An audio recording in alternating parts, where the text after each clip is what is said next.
Now, the US says it's, quote, not in India's interest to keep importing Russian oil and weapons. President Joe Biden piled pressure on Prime Minister Narendra Modi during an online summit between the leaders.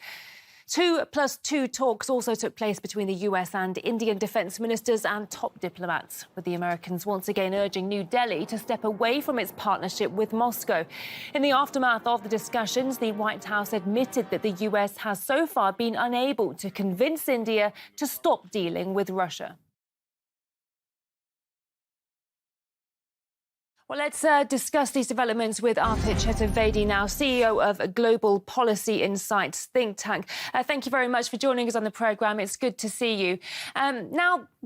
So we see the US is highlighting human rights now, but Washington had previously positive appraisal of India's democratic values. So what do you make of that? Well, first of all, I want to set the record straight that India has been one of the most successful democracies that the world has seen so far. If democracy is a new thing for the world, I believe that it is India which has championed it with its diversity, with just the sheer size of it. I don't think that there's any other country that can really tutor India about what democracy should be like and how to run a successful one. We've seen governments of all shades and forms, and by far, we have been able to uphold the democratic values.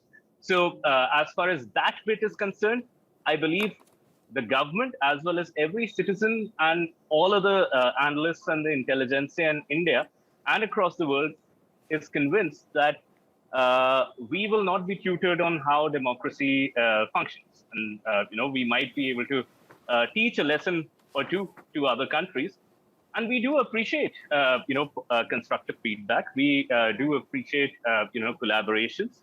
And we do appreciate that different forms of democracy might exist. But then how do we run ours is absolutely our prerogative. What leverage do you think the US actually has to push India away from its partnership with Russia? And do you think that's likely to happen?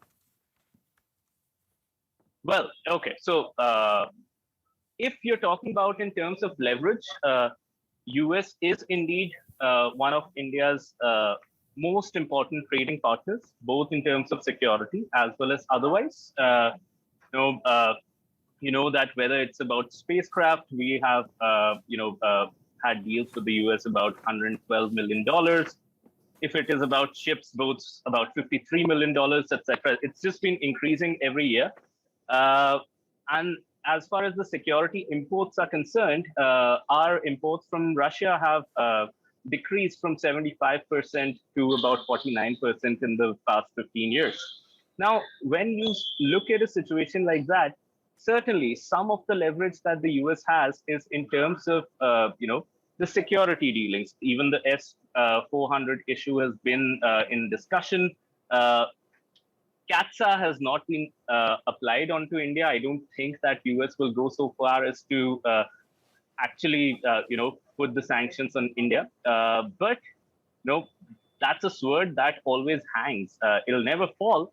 But India is playing, that sort of a role where it needs to balance. It has to balance, walk the tightrope between Russia and the United States.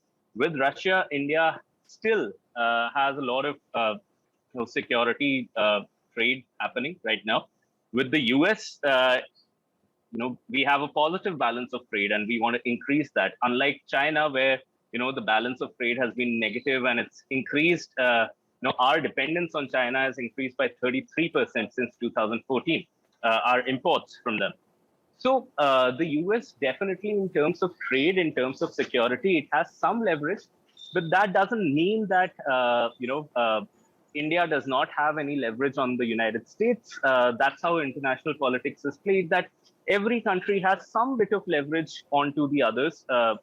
Russia or the United States, we do know and we do understand that both of them will try to push India or pull India onto their own directions. And India's strategic autonomy and the success of it lies in the fact that we will walk that tightrope if need be, and we would when we have the capacity, try to become the players who can mediate between these two competing interests. In global politics, you will never have absolutely perfectly aligned interests.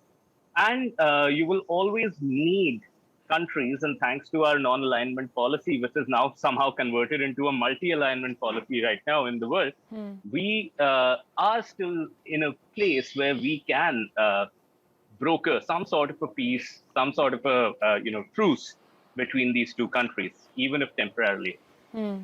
India has so far managed to stay neutral while doing business with both Russia and the US.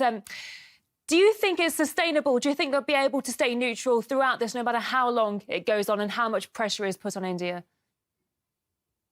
Well, the short answer is yes, but it's going to be extremely hard. Whether it's sustainable, we'll only see. I mean, I cannot tell you the future, but we also have to appreciate what we mean by neutral. My understanding, and I think in India, our understanding of neutrality is that neutrality is not always taking the median position.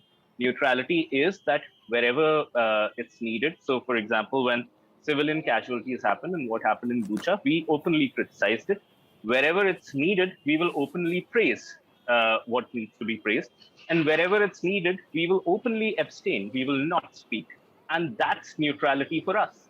So I don't think that neutrality literally always means that we are taking the median position. I know I talked about the tightrope. I don't think that it's really about, walking on a rope. That's just the wrong metaphor that we use. It's really about, parlaying with both the parties as partners and trying to figure out what are the best outcomes. We don't have to look at things as a zero-sum game all the time. That's been our philosophy. And global politics can be, a zero-sum game at times, but there are players such as us who can look at situations which are, more collaborative and can have a much better outcome for all of the parties involved. Arpit Chaturvedi, CEO of Global Policy Insights think tank. Many thanks for your time and your insight. Thank you so much.